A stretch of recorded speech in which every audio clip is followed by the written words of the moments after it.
মধ্যে ওই কাঠের মধ্যে লাগায় না গঁদের আঠা, চিটে যাচ্ছে নাকি? চিটচিট করছে। দেখো তোমরা গ্লো করছো, থাকতো গো।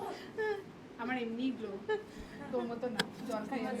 তাহলে তোমরা আমার চুলবুলি ব্রাইডের কথা শুনতেই পেলে, আরও আগে অনেক কিছু শুনতে পাবে। আমরা বেশ মজা করে সেদিনকার কাজ করেছি। ডেটটা ছিল 8 আগস্ট। আমার দুটো লোকেশনে একসাথে কাজ ছিল। ফার্স্ট লোকেশনে টাইমিং ছিল ভোর 6টা, সেই জন্য আমি আর শ্রেয়া কিন্তু 3:45-এ উঠে অলরেডি 5:10-এর মধ্যে রেডি হয়ে ফার্স্ট লোকেশনের উদ্দেশ্যে বেরিয়ে গিয়েছিলাম। সেখানে কিন্তু অলরেডি 10 মিনিট লেট হয়েছে, কারণ আমাদের গাড়িটা একটু প্রবলেম করছিল। আর মধুমিতা তার আগে থেকেই চলে এসেছিল। তো আমি পৌঁছানোর সাথে সাথে ঝটপট করে সমস্ত কিছু রেডি করে অন্বেষার মেকআপ করতে স্টার্ট করে দিয়েছি, কারণ অন্বেষা ছিল সেদিনকার এঙ্গেজমেন্ট। তুই ব্ল্যাক শার্ট পরতে পারতিস, কি ব্ল্যাক শার্ট? ব্ল্যাক শাড়ি পরতে পারতিস, আমার চুলটা এরকম করে ধরতিস, হাতে একটা খড়গ নিয়ে। আর দুটো চুল আছে, একটা করে দিতে।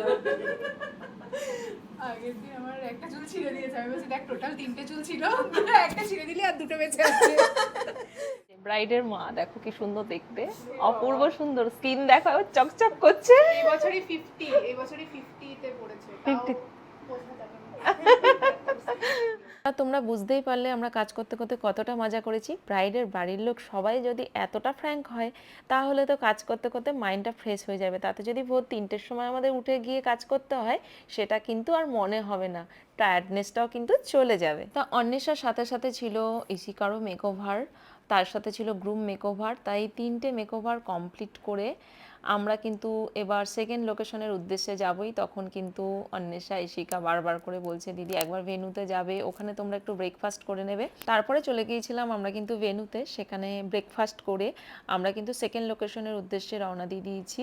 সেকেন্ড লোকেশন ছিল আমাদের রায়না, সেখানে কিন্তু অলরেডি সুস্মিতা আগে থেকেই চলে গিয়েছিল, কারণ ব্রাইডের কিন্তু মর্নিংয়ে একটা হলদি মেকওভার নেওয়ার ছিল। তা হলদি মেকওভারটা কিন্তু আমার পক্ষে করা পসিবল ছিল না, সেটা কিন্তু আমি ব্রাইডকে বলেছিলাম যে আমার অলরেডি ব্রাইড আছে এঙ্গেজমেন্ট, আমি পারবো না, তুমি যদি আমার স্টুডেন্টের কাছে মেকওভার নাও তাহলেই কিন্তু পসিবল হবে। তখন কিন্তু ব্রাইড রাজি হয়েছিল, রাজি হওয়াতে তাই সুস্মিতাকে এখানে আগে থেকেই পাঠিয়ে দেওয়া হয়েছিল।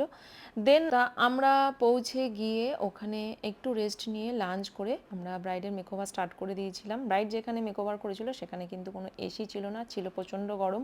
ব্রাইডের মেকআপ কিন্তু পরের দিন শ্বশুরবাড়ি যাওয়া অবধি কিন্তু মেকআপ ছিল, এমনকি ব্রাইড রিভিউ দিয়েছে, তার চোখের জল পড়েছে, মেকআপ কিন্তু কিচ্ছু হয়নি। তো এইভাবে দিনটা আমাদের কাটলো। তোমাদের কেমন লাগলো জানিও।